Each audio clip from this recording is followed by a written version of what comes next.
কোমর ব্যথার চিকিৎসা পদ্ধতির ক্ষেত্রে আধুনিক চিকিৎসা পদ্ধতি কি বর্তমান বাংলাদেশে রয়েছে কিনা এটা এবং সেটি আসলে কিভাবে নিশ্চিত করা হচ্ছে? মেরুদণ্ডের চিকিৎসা 80 to 90% কিন্তু চিকিৎসা অপারেশন ছাড়া করা যায়। আমাদের অনেকেরই সাধারণ জনগণ খুব ভয় পান যে সার্জনের কাছে গেলে, অর্থোপেডিক সার্জন, স্পাইন সার্জন গেলে হয়তো আমাকে অপারেশনের কথা বলবেন না। আমরা কিন্তু শতকরা 80-85 ক্ষেত্রে বেশি 90% রোগী PLID-এর জন্য অপারেশনের প্রয়োজন হয় না। তাহলে এখন আমরা অপারেশন করবোটা কখন? এই ডিস্ক প্রোলাপসের ক্ষেত্রে অপারেশন আধুনিক চিকিৎসা আমাদের দেশে কিন্তু এখন স্বয়ংক্রিয় আধুনিক চিকিৎসা রয়েছে।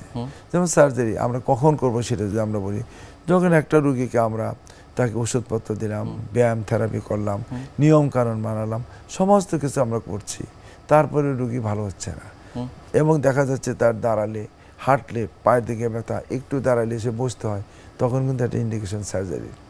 আবার আমরা দেখেছি না রোগীর ব্যথার সাথে তার কোনো একটা পা হয়তো মানে অবসর ঝিনঝিন সবসময় কন্টিনিউ করতেছে, আবার একটা আঙ্গুল হয়তো অবশ্যই গেল, যেটাকে বললে আমরা নিউরোলজিক্যাল ডেফিসিট। তার একটা আঙ্গুলের বুধ নাই, দুইটা আঙ্গুলের বুধ নাই, বা 2-3টা আঙ্গুল সে নাড়াতেই পারতেছে না। এটা স্ট্রং ইন্ডিকেশন যে তাকে এই ওষুধের দ্বারা ব্যায়াম থেরাপিতে ভালো হবে না, তাকে সার্জারি করতে হবে। আবার অনেক সময় দেখি যে এই যে অবস্থা খুব দ্রুত গতিতে বেড়ে যাচ্ছে, আবার একই সাথে এমন হতে পারে যে তার প্রস্রাব পায়খানা বন্ধ।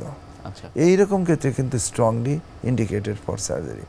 আবার রুগী বলবে যে আমার কোমর, এর সাথে আমার মনে হচ্ছে যে পায়খানা রাস্তার চতুর্দিকে অবশ্যই যাচ্ছে, যেটাকে আমরা স্যাডেল অ্যানেস্থেসিয়া, এবং ওই জায়গায় পায়খানা রাস্তার চতুর্দিকে ধরলে চিমটা খেলে সে ব্যথা বুঝতে পারবে না, অনুভব করতে পারবে না।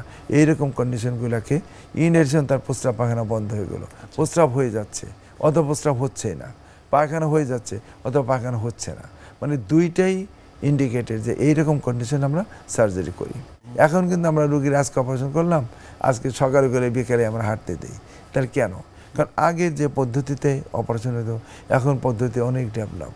যেমন আমরা আগে যেমন কাটতাম, আমরা এখন সার্জারি করার সময় অপারেশন থিয়েটারের মধ্যে মেশিন আছে, যেটাতে আমরা দেখতে পারি যে লেভেলটা আমাদের ঠিক আছে। কারণ one of the important failure যে আমরা সঠিক জায়গায় যে আমরা সার্জারি করতে না পারি। আগে যখন এই সুযোগ ছিল না, আমরা মনে করেন নিচে L5S1, L4, L5, এইটা যেটা আপনার প্রথম প্রশ্ন করছিলেন কোমরের, এই দিনের সবচেয়ে কমন জায়গা একদম নিচের দিকে, ওই জায়গাটায় আমরা কি L4, L5-এ গেলাম না L5S1-এ গেলাম, অনেক সময় অপারেশন। আমরা চিকিৎসা পদ্ধতির এই বিষয়গুলো নিয়ে আরও শুনবো, তবে তার আগে আমাদের এই অনুষ্ঠানের একটি নিয়মিত সেগমেন্ট হচ্ছে বিভিন্ন খাদ্যের পুষ্টি গুণাগুণ সম্পর্কে আমাদের দর্শকদের জানিয়ে দেয়া। প্রিয় দর্শক, দেখছেন স্বাস্থ্য প্রতিদিন। কথা হচ্ছিল খুব গুরুত্বপূর্ণ একটি বিষয়, কোমর ব্যথা নিয়ে। অনুষ্ঠানের পর্যায়ে দেখে নেব বিভিন্ন খাদ্যের পুষ্টি গুণাগুণ সম্পর্কে আমাদের পুষ্টিবিদের কাছ থেকে।